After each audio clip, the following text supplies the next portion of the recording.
Okay, but we shift to mid-cap stocks. That is our concern today. And joining us now is Rajesh Subramaniam, the Managing Director and CEO of Firstsource. Rajesh, good afternoon and good to have you on the show. While we do want to discuss the numbers in detail with you, just a word first on whether you expect some kind of a management change now that you have new owners. No, Lata. Very good afternoon to you and Gautam. We don't expect any management changes. One of the core investment thesis of Sanjeev Goenka was the continuity of the existing management team. He has addressed you all, and did he say anything in terms of a changed focus coming from the board? He expects us to continue the good work that we have exhibited, which clearly articulates the turnaround in our performance from last year to this year. And for them, it's a clear diversification, with the core thesis being the continuity of the existing management team. Okay, you've shown decent growth this time around in terms of constant currency, but I think people would be more, worried about the pipeline. Post your $160 million deal last year, how has client mining improved, and what's the deal situation looking like? Our deal pipeline continues to be extremely robust. As I have explained in the analyst call, our deal pipeline pretty much has doubled from last quarter to this quarter on the back of some transformational deals, especially in the telecoms and media sector. We are seeing significant growth in our healthcare payer segment. A pipeline which is still lagging behind the others is the financial services segment, which we expect once there is a credit cycle uptick, we definitely see momentum coming back into the BFSI segment, hopefully over the next 3 quarters. But as of now, our deal pipeline looks extremely robust. Okay. Can you tell us what impact the FCCB redemption has had on the P&L and the balance sheet? Would you have a higher interest outgo, any other kind of extraordinaries?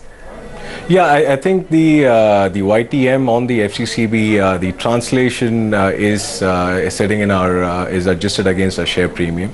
There will be a movement from my hedging reserve, which is the delta between the rate at which we took the FCCB and the redemption rate, which is likely to be closer to 53-54 rupees.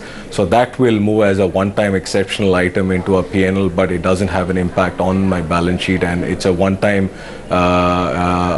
exceptional item which will hit us in Q3 of this year. Okay, so you would have about $200 million post the infusion from CESC. How are you planning to raise the rest of it?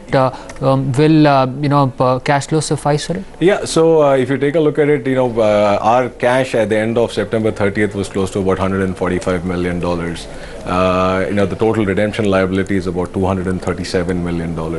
With the new infusion of about $51-52 million, I need to find about $47-50 million, which we are in conversation with banks who have clearly extended their willingness to come and support the full redemption of our FCCB. Okay, but how will your finance costs will increase, won't they? Our finance costs, our net debt will be somewhere close to about $220 million post the FCCB redemption, and that would be at about L plus 500. Okay, and when will be the new loans due? The current loan which we have, which is about $180 million, is in our US subsidiary. Those repayments commence next year for 4 years, about roughly $45 million a year, commencing June 2013. And the current loans we take will pretty much follow a similar pattern.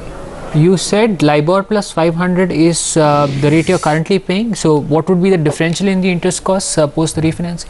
No, the L plus 500 is the cap, is the RBI cap. So the loans that we're taking are foreign currency loans which are capped at L plus 500. Okay, taking.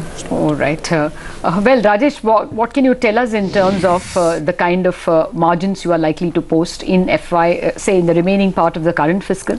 Sure. I think, Lata, as I had stated, the worst of our performance is over. We demonstrated revenues of about 718 crores, which was about 35% growth year on year. Our EBITDA came in at about 68%, which is about 48% year on year. And margin expansion, our EBITDA came in at 9.5% compared to 8% that we did all of last year. Our PAT came in at about 36 crores. So if I take look at my first half PAT, it's more than the entire year's profit after tax we achieved last year. So margin expansion will continue. Our expectation is to get our EBITDAs back to somewhere in the 10 to 10.5% range this year and trend that up steadily over FY14. All right, we'll leave it at that. Rajesh, thank you very much for joining us with those details. So that's the turnaround you saw in Firstsource. Their difficult hump of interest payments is perhaps over as well now. Of course, they have new owners, but for that the bashing came on the CESC stock. Let's take a break on that note. We'll come back and take a look at the markets and check out with the chartist